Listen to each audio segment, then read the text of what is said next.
Ketiga hati api yang menggantung itu sedikit berfluktuasi. Hati api ini sedikit berbeda dari yang kau miliki. Mereka berasal dari subdunia, bukan 9 alam. Oleh karena itu, kekuatan mereka jauh lebih rendah, tetapi bisa disempurnakan, dan aku bisa memberimu saran. Meskipun sebagian besar hati api yang kau miliki tidak akan mampu menghasilkan kabut bercahaya yang lebih tajam, mereka mungkin bisa membantumu membuka kemampuan hati api yang lebih dalam. Peri api Yao Fei tampaknya sangat memahami Xiao Yan. Namun, setelah diamati lebih dekat, mungkin ia tidak memahami Xiao Yan secara pribadi, melainkan api. Ia memiliki ratusan api primordial. Seperti yang dikatakan selir iblis peri api, meskipun tidak sekuat hati api yang dimiliki Xiao Yan dari 9 alam, mereka dapat berfungsi sebagai suplemen, membantu menghilangkan peradangan dan mencapai pencerahan. Mendengar ini, Xiao Yan sedikit mengangkat alisnya. Kedengarannya cukup bagus. Jangan khawatir, aku hanya punya satu permintaan kecil. Kekuatan itu bisa meringankan rasa sakit di tubuhku untuk sementara, meskipun hanya sebentar. Sungguh melegakan. Melihat Xiao Yan masih tampak ragu dan waspada, selir iblis segar kembali berbicara, menjelaskan tujuannya. Setujui saja. Jangan khawatir, dia tidak akan berani berpikiran aneh denganku di sini. Kau milikku, tambah Ye Beijing. Xiao Yan tersenyum getir pada tiga hati api di hadapannya. Memang sangat menggoda. Terima kasih. Silakan kembali 100 tahun lagi untuk menemukanku. Aku belum pernah bertemu denganmu. Aku bisa membantumu menemukan lokasiku. Xiao Yan mengangguk, dan ia tidak punya alasan untuk menolak lebih jauh. Selain risiko mengungkap Zichen Su Lingjue, kekuatan ini tidak akan merugikan Xiao Yan. Mendengar Xiao Yan menyetujui api peri, selir iblis itu langsung tersenyum dengan senyum khas boneka porselen. Namaku Huo Zixia, dan namamu Xiao Yan. Kita berdua memiliki kata, api, di nama kita, jadi kita pasti bisa berteman. Selir iblis segar tersenyum lembut, memberikan perasaan yang sangat nyaman. Hanya wajah Ye Beijing yang tidak terlalu baik.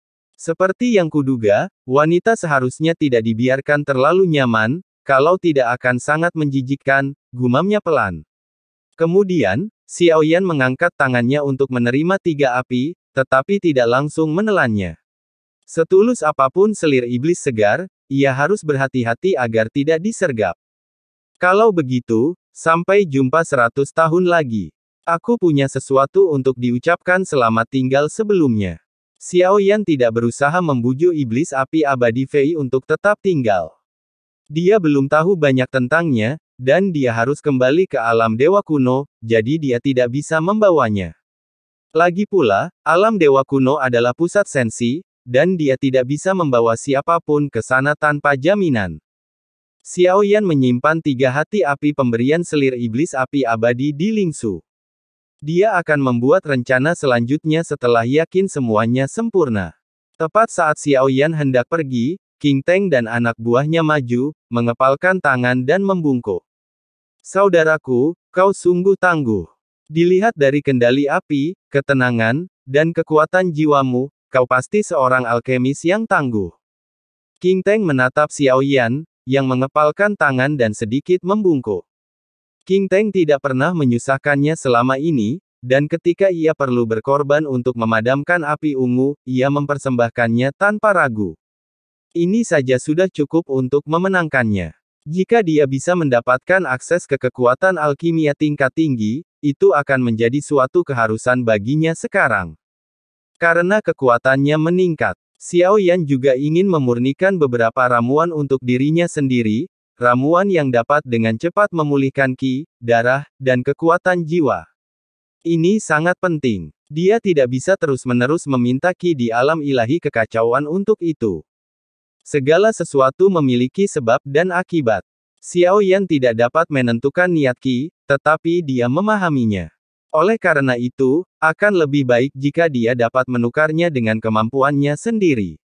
Saya ingin tahu apakah Anda bersedia menjadi tetua tamu paviliun Jiusuan Jindan. Saya punya beberapa ramuan. Satu orang tidak dapat memurnikannya.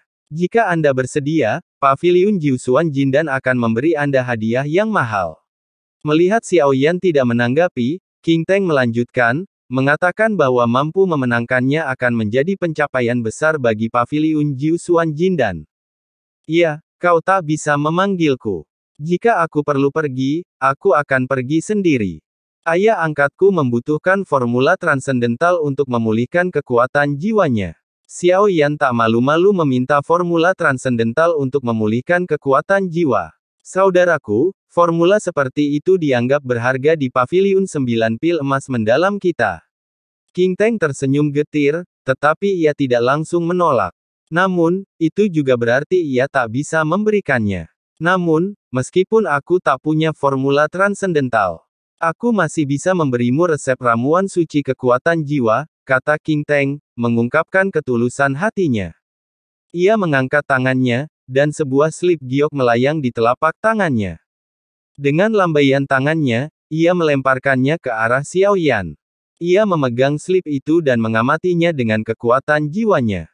Itu memang resep ramuan suci. King Teng orang yang cukup jujur. Terima kasih, Saudara King Teng. Panggil saja aku Xiao Yan. Jika aku punya waktu, aku pasti akan mengunjungi Paviliun Jiusuan Jindan. Xiao Yan memperkenalkan dirinya. King Teng tersenyum dan menangkupkan tinjunya. Saat kau datang, Saudara Xiao Yan, yang memegang pedang giok ini, akan menjadi tamu terhormat di Paviliun Jiusuan Jindan. Rumah sakit, Saudara, kata King Teng. King Teng melemparkan slip giok identitasnya kepada Xiao Yan. Setelah menerimanya, Xiao Yan kembali menatap King Teng. Di alam ilahi Jiutian, kebetulan aku punya murid langsung. Waktunya tepat. Aku akan melepaskannya dengan surat ini. Kuharap Saudara King Teng bisa menjaganya. Menjadi murid Paviliun Jiusuan Jindan juga tidak masalah, kata Xiao Yan setelah berpikir sejenak. Senyum King Teng semakin lebar mendengar ini. Murid langsung saudara pasti lebih berbakat, yang tentu saja lebih baik. Kedua belah pihak mengepalkan tangan dan membungkuk, tanpa berkata apa-apa lagi. King Teng juga orang yang bijaksana. Dia tidak tinggal lebih lama lagi dan menghilang ke area misterius bersama anak buahnya. Tak lama kemudian, hanya Ye Beijing dan Xiao Yan yang tersisa di sana. Fluktuasi muncul di area misterius itu. Area itu akan segera runtuh. Xiao Yan dan Ye Beijing tidak tinggal lebih lama lagi. Mereka segera meninggalkan area misterius itu. Setelah keluar dari area misterius itu, mata Xiao Yan menunjukkan tatapan termenung. Dia sedang memikirkan sesuatu. Mereka telah keluar dari area misterius kedua, tetapi Ye Tian tidak bergerak. Saudara Xiao Yan, kemana kita akan pergi selanjutnya? Ye Beijing bertanya, aku punya satu hal lagi. Aku harus menemukan pengkhianat, kata Xiao Yan. Dengan sekejap panji penekan jiwa, ia berhasil menemukan posisi Ye Tian. Ye Tian belum muncul, menunjukkan bahwa ia pasti telah menemukan cara dan tidak lagi takut pada panji penekan jiwa. Ke arah ini, Xiao Yan langsung berubah menjadi pelangi panjang dan dengan cepat terbang ke arah panji penekan jiwa. Ia memang iblis. Pantas saja Yang Mulia telah menerapkan begitu banyak batasan. Menyegelnya sama sekali tidak sesuai hukum dan tidak kenal takut.